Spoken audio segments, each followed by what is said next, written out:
આજરોજ વડોદરા જિલ્લાના શિનોર તાલુકાના અંબાલી ગામ નજીક નર્મદા નદીમાં એક યુવક ડૂબ્યાની ઘટના સામે આવી છે.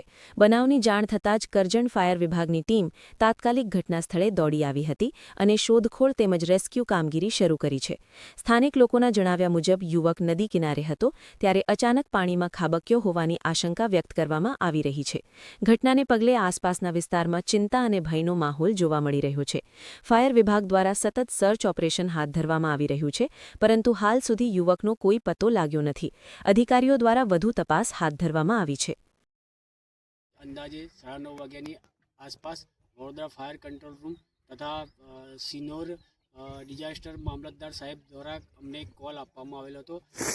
સેગવા પાસેથી આંબેલી કરીને ગામ છે, ત્યાંથી નર્મદા નદી પસાર થતી ત્યાં એક 21 વર્ષીય યુવાન પાણીમાં સ્નાન કરવા જતાં અગમ્ય કારણસર ડૂબી ગયેલ હતો, જેનો કોલ અમને આપવામાં આવેલ હતો. એ યુવાન 21 વર્ષે અંદાજે તેની ઉંમર હતી અને તે સુરેન્દ્રનગરથી અહીંયા નર્મદા પરિક્રમા કરવા માટે આવી રહેલા હતા. અત્યારે કરજણ ફાયર ડિપાર્ટમેન્ટ તથા વડોદરા ફાયર બ્રિગેડની ટીમ અહીંયા શોધખોળ ચાલુ છે. સ્થાનિક પોલીસ તથા સ્થાનિક લોકોના દ્વારાથી એનું સર્ચ ઓપરેશન શોધખોળ નર્મદા નદીમાં ચાલી રહી છે. સંદીપ સાધુ, કરજણ ફાયર ડિપાર્ટમેન્ટ.